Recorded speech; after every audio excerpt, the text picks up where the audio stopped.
What's up, everybody? Well, here it is, Out of Continues, episode 75, Can PC Gaming Save PCs?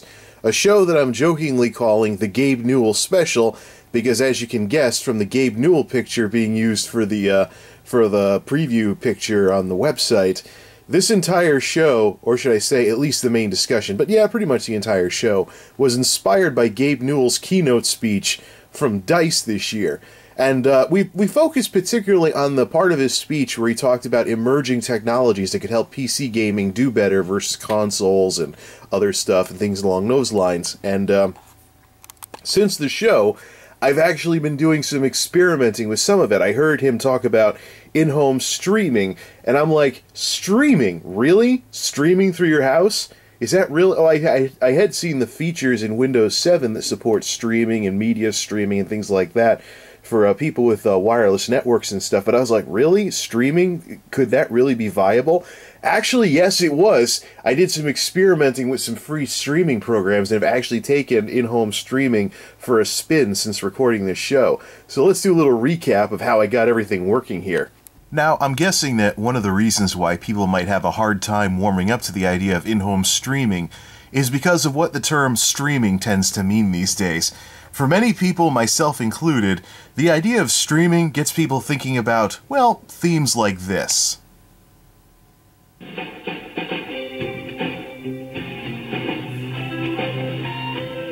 Oh yeah, that might sound familiar. Yep. Real Player. Of course, that's the rock version of it. I remember the jingle version that would happen every time you'd start up the player. It would go do, like some kind of thing. I don't know where that sound went. Somebody's got to have it somewhere. I'm surprised nobody's uploaded it to YouTube yet. I mean, we've got all these other sounds from computer history. We've got Windows and Mac startup sounds and other types of sounds and things like that. People literally making like 3-second YouTube videos to put a historical computer sound on the internet. But I can't find one for the Real Player startup chimes. Whatever. Anywho. Now there's Tuxedo with wires hanging all over the place from some of the computery stuff I've been experimenting with quite a bit lately. Got one of the plug-in drives from working with some image files on some of my portables because my laptop and netbook had to be re-imaged, and I got this dongle hanging out the front for connecting the Behringer microphone so that I don't put the wear and tear on the port in the sound card's front panel, but instead I wear out the ports in the dongle first. It's something I tend to do. I also do that with USB type stuff where I'll use USB hubs to save the wear and tear on the motherboard's USB ports, and I'm thinking of doing something similar with the Blue Yeti when it comes back. Maybe getting a little tiny USB extension cable and then plugging my USB into that cable and then just leaving it permanently plugged into the microphone to take the stress off the joint. When it comes to take the stress off the jack, I should say. Stressing the joint. What am I, some kind of plumber or something like that? I don't know. Maybe I'm thinking pipes or something when I should be thinking wires. But anywho. Now at first, when I was tossing around the idea of in-home streaming, I played around with some VNC clients, the kind of things that like help desk technicians would use and things like that. But the problem is, VNC clients aren't made for things like gaming. They refresh the screen at once, like once every second. It's made for like stuff over the internet, not stuff over a far beefier home network. So I didn't really have much luck with those. But then I found this program, SplashTop. Now, SplashTop was, as you can guess from the pictures that the website is flashing on the screen here, SplashTop was originally designed to stream computers to mobile devices, but there's also clients for other PCs as well, so you can stream PC to PC. And I've actually found that because they advertise gaming support and stuff like that, I've actually found that SplashTop can actually be used, with a little configuring, SplashTop can actually be used to play games over a screen. So here's the kind of thing that Gabe Newell was talking about at DICE, where you'd have your main machine with all the hardware and all the money invested in it and all the horsepower doing all the heavy lifting, then using a network to stream to whatever computer or screen you wanted to in the entire house. Now, SplashTop has some problems with mouse support in 3D games, as I'll demonstrate later on, but I also used another program called Input Director, which is kind of like a multi-unit KVM program to fix that problem. So, and this might be useful to users of SplashTop who want to stream games to like slow netbooks and stuff like that, so they can just relax in their living room instead of always having to be at their main PC. You can actually use Splashtop for gaming. It just requires a little bit of work and input director to correct mouse problems. So there's two components to this program, this remote access program. There's the Splashtop streamer, and then there's the Splashtop client. So what I'm going to do is I'm going to get Guild Wars 2 working on my 1 gigahertz piece of junk netbook. Now here's the thing about Guild Wars, or Guild Wars 2 and Guild Wars, or even any game of that sort. The netbook doesn't have the horsepower to play 3D games. It can do 2D games, but not 3D games. And so what this is going to allow me to do, especially if I get better network equipment, what this will allow me to do is to actually play the games off of this machine with all of its horsepower over less powerful computers in other parts of the house. And this is the sort of thing that Gabe Newell was talking about, where you'd have a main machine doing all the heavy lifting, and then you just stream to something somewhere else. It's kind of like a PC set. It's kind of like more of a PC version of the Wii U, pretty much. So here's what we have to play with for a wireless network: an old, tired Linksys G router, the classic blue and black two-tone Linksys thing that I have to restart every so often because it freezes. Yeah, this old dinosaur, actually I was able to get some of this stuff working over this dinosaur. So yeah, this Linksys, we're going to use this piece of junk old Linksys I've got sitting around. It's not even 802.11n, but even with G, I was able to get some basic streaming going, although with better network equipment I could probably up the quality here. Alright, so we got everything going on the netbook now. We're running the Splashtop client. We're about to connect to Tuxedo. Just a reminder, we are dealing with an AMD C60 APU, 1 gigahertz, only a 3.3 on the Windows Experience Index, while Tuxedo gets a 7.5, so a massive drop in power in terms of PC here. Now, the crapbook cannot handle Guild Wars 2. I've already tried running Guild Wars 2. It doesn't work. So we're going to actually stream Guild Wars 2 to this laptop, and I'm going to show you just or this netbook, I should say, just to show you this stuff in action. I'm down with my, I'm down at the sofa where I do the Ashen's parodies, where, you know, because I figured all my stuff's still over here from my last Ashen's parody. Why lug it around anywhere? So what are we getting for reception here? I'm just going to scroll around a bit off camera, of course. 4 out of 5 bars. But I've had this working down in the basement with only 1 or 2 bars on a G network, which is good because the way these networks usually work, let's close that there. The way these networks usually work is your bars determines what percentage of your max speed you get. So the more bars, the higher percentage of speed you're getting. Basically, the worse your reception, the slower your wireless connection. And so here I was, 1 or 2 bars on a G network, getting this to work at not really high quality, but I also have to wonder about, could the netbook's own lack of power interfere with full quality streaming. Anyways, let's connect here. Connecting to your computer, which doesn't look right. I'll zoom out once it loads up.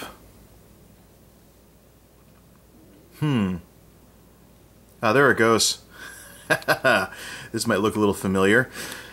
Yeah, on a netbook, on a sofa, I'm getting my desktop and a lot of lag because I still have it from when I had it working earlier. Alright, so your options here in this menu up top, which we should probably twist it so you can see it. We have your options here in this menu up top: hide remote mouse or show remote mouse. Now, if you hide the remote mouse, you use your regular mouse cursor to interact with the virtual machine, or what you're connected to. And Control-Alt-Delete, you can send a Control-Alt-Delete. And this is the biggie. This is why this works better than VNC programs right here. Well, this, nah, I'm not going to zoom probably, but there's a smooth control. What I'm pointing out up here is a smooth control. So let me just zoom in on. The. There we go. Let's zoom in on these icons over here.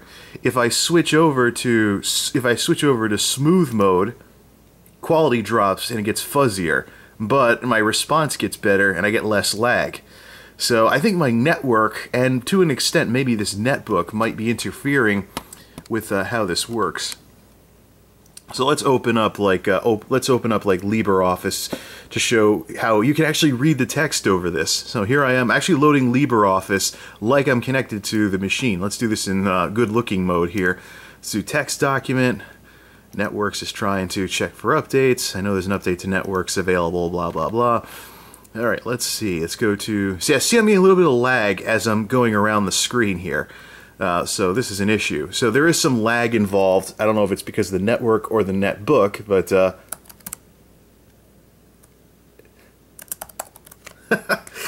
yeah. But if we drop down, shut up LibreOffice, I'll update you when I feel like it. But if we switch to smooth mode, a little bit of a, click it first. Enter. A lot less latency.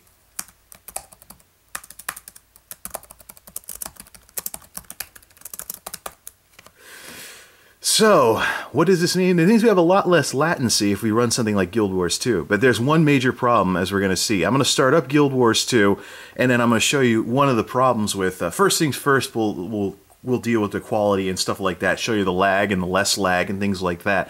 But I want to show you there's one fatal flaw with the PC client for Splashtop, and that's DirectX mouse input isn't supported as well as it should be. People have literally been complaining about this problem for years. And the folks behind the folks at Splashtop still haven't fixed the program yet. So that's why we're going to be using Input Director to get around this mess. So let's get Guild Wars 2 up and running. So here's one problem with using this to play games, is that full screen and direct screen access type stuff isn't supported properly. So you have to go back to CPU or windowed mode or something like that. Or in the case of a game like Guild Wars 2, you can run it in windowed full screen mode to get around this. Now, take note, this is coming from the remote machine at that quality. See, I just switched to smooth mode. Now it's not very readable. And click that back. This is on the other machine, and this is how good it looks over here. So, yeah. Let's get Guild Wars 2 going in windowed full screen mode. Alright, so here's my engineer, Jethro Fudner. Take one guess why I named him that. Yeah! So as you can see, we got a bit of lag because we're running at full quality still, because I can still read what's on the screen. So yeah, so I hit spacebar, and a second later he jumps. Now, let's turn down the quality to smooth mode. Oops, looks a bit more like a Nintendo DS, but hey, cool, the lag's all but gone. I can actually go around, use weapon skills, even fight stuff.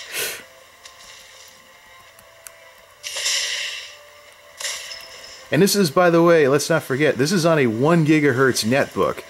This is on a 1 gigahertz netbook that can't handle this game.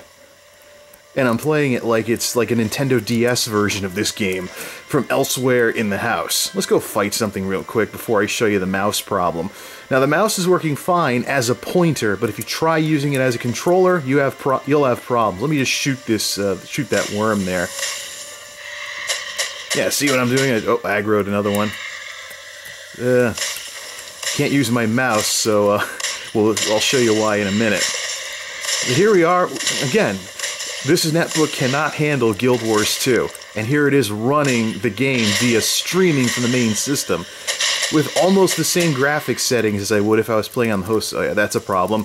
I use caps lock for stuff, and the netbook has some stuff built in for caps lock. So it appears on the screen whenever I interact with stuff. Oops. I probably need to find a way to disable that in order for this to work properly. But here I am playing just fine and dandy. But if I try and move the mouse around... Ah! Yeah, see that? This is what everybody's complaining about. And the way it is with Guild Wars 2... Once you've done this, you can't get back to normal because the mouse is... It's not that it's too sensitive, but that it's not picking up the movements correctly. So the only way you can play by default is to look straight down and zoom out like this and make it look like Grand Theft Auto 2 or something. Now there is a way to deal with this, and I read on forums where people were complaining about this for a really long time. And then one of them finally said, hey, I found a way to get this working, and that's through another free program called Input Director that lets you KVM. It lets you KVM multiple computers with the same keyboard and mouse. So basically, what you can do with Input Director is you can KVM to the remote system, have your mouse on the remote system, and use the local keyboard in order to play games. And that's how I got this game working. The most extreme example is I have 3 bars here, but down in the basement where I only have like 1 or 2 bars tops, I was actually playing Guild Wars 2 while doing some laundry down there last weekend, after recording the How to Continue show. I'm wondering how much an N network would improve my ability to do this kind of stuff. So, alright, let's quit Guild Wars 2 and let's set up Input Director and let's fix this little problem, shall we? Okay, so Input Director is a program where it's kind of like an old drive configuration because it uses the master and slave terminology and stuff like that. So you can set up Input Director and you can set things up as a master or as a slave in terms of, do you want to control another computer or do you want the computer to let itself be controlled and stuff like that. You can actually use this, of course, the big thing here is you can use this, of course, to move the mouse over to the remote system. So the mouse works on the remote system, but the keyboard still works locally, and thus the problem with Splashtop's terrible 3D gaming mouse support is averted. There'll be a little bit of lag on the mouse, but it'll still be playable, as I've shown with the stuff that I've done in game, where there's a minimal amount of lag with the controls. So you might not be able to make as jerky of movements with this program. But anyways, let's enable this as a slave, and let me set it up on. There we go. So we set it up in this little icon down in the corner. It either turns, it's blue when it's off, it's red when it's in master mode, and green when it's in slave mode. So let me enable Input Director on my main system, and then reconnect to Tuxedo to move the mouse over to the remote system and play Guild Wars 2 that way. Crapbook is accessing this computer. Okay, here we are, connected again to Tuxedo, except this time we have Input Director set up. Now, the key with Input Director is the key with Input Director lies in the menu down in the corner. There's an option here that says no screen edge transitions. What we can do with this is we can turn off the ability to change screens. And so what you want to do is you want to get the mouse over onto screen number 2 and then keep it there in order to run Guild Wars 2. The way I've found out that you can do that, turn off show local mouse cursor, which changes your cursor into a little circle and shows the local mouse cursor on the screen. But if we close that out, now let's use Input Director to transition over. And see a little ping thing where my mouse came back? Now there's a little bit of mouse lag because I'm in perfect quality mode. But as you can see, I'm now over on the other screen. If I come back, I get the little sonar thing again, and I'm back to what I had before. So let's drop the quality down because smooth mode works the best with no lag. And yeah, see? Look at that. See how close they are now? Of course, you can't see it because this camera doesn't have the detail to pick it up. But let me zoom in on this and show you what I'm talking about. When you're in show local mouse cursor mode, if it can focus properly, there you go. See this? Yep, we got the little circle thing. That's my real mouse, and then I got the mouse cursor on the other machine showing up there. So what we'll do is we'll go back across, switch over. That little sonar thing means that it switched screens. So now my mouse is now on the remote machine, and there's a little bit of lag when I use it. So now I can right-click, go to No Screen Edge Transitions, which prohibits and keeps my mouse from ever going back to the main system by accident, as long as I have that clicked. So let's start Guild Wars 2 up, and let's play Guild Wars 2 the way it was supposed to be played, the way it's meant to be played, except remotely over this system. Okay, Guild Wars 2, the mouse is remote, the keyboard is local, and we can finally play this game. Nice. Takes a little bit of time to load everything up here. Zoom in here, and then let's go. So this is what all the Splashtop users that have been frustrated with this program want to see. Oops. Oh, great, there's an event going on. We can save the... Let's kill those worms. Let's stop shooting stuff. I don't want to gather anything. Protect Shaymore's drinking water from bandits. It's hard to read because I'm running in low quality mode. Although I'm wondering what low quality mode... I'm wondering what you can do with low quality mode. Or, excuse me, I wonder if I'm in low quality mode because of either the network or the computer. But we're talking about a significant increase in megabits per second going from 802.11g to 802.11n. So maybe I should try this again with an N network. Oh, there we go. Yeah, man, just die already. I should have brought my level 80. My 80 could just one-shot or two-shot these folks. Nobody is defending. Nobody wants the points or the rewards for taking part in this event, I see. Nobody's up here? But as you can see, here I am. Remember, Guild Wars 2 cannot run locally on this machine. The machine doesn't have the horsepower to even make the game playable in low mode. And here I am playing it at 720p resolution, streamed over wireless. This is the kind of stuff that Gabe Newell was talking about. This is the stuff that Gabe Newell was talking about with in-home streaming being a viable way to game with a really powerful PC wherever you want it in the house, and then just playing it on whatever machine you want.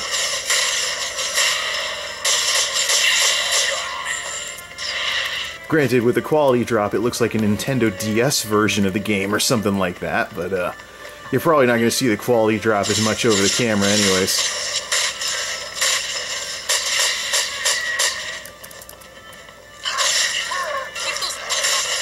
I realize that if I keep playing this video is going to get as long as a B Bishop PCM video, but what better way to demonstrate this than to just play a little Guild Wars 2? I'm actually going to finish this event and then shut the camera off. Yeah, about 2 minutes left in the event. But this should dispel any rumors about, you know, me having some kind of special setup or anything. That's the way I can do this. Bit different playing this over a netbook, on a netbook keyboard though, with the little tiny netbook keys. At least I have a mouse though. I don't even want to... Of course, I wouldn't even dream of trying this with the touchpad built into the laptop, which is why a lap desk is pretty much a necessity for playing like this, but you can just imagine, you know, in the summertime, when things are getting really hot and stuff, just blast a lot of fans at the machine upstairs and then come down here where it's cooler and just play from here. If I can get better equipment, maybe I can improve the quality too. Because as we've seen with full quality mode on here, although I can't access the menu because my mouse is stuck on this screen, it's stuck on the remote system, on purpose of course. Oh. I hope Shame likes a little kick. Oh great, now I've done it.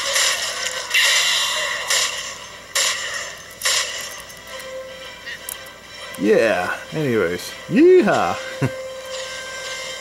So this is what I was doing when I was washing my clothes last weekend, just playing this with one bar, actually. As far as lag goes, I find it quite interesting that, well, the big thing with this is that it works at reduced quality over crappy wireless like what I have. It's all dated and stuff.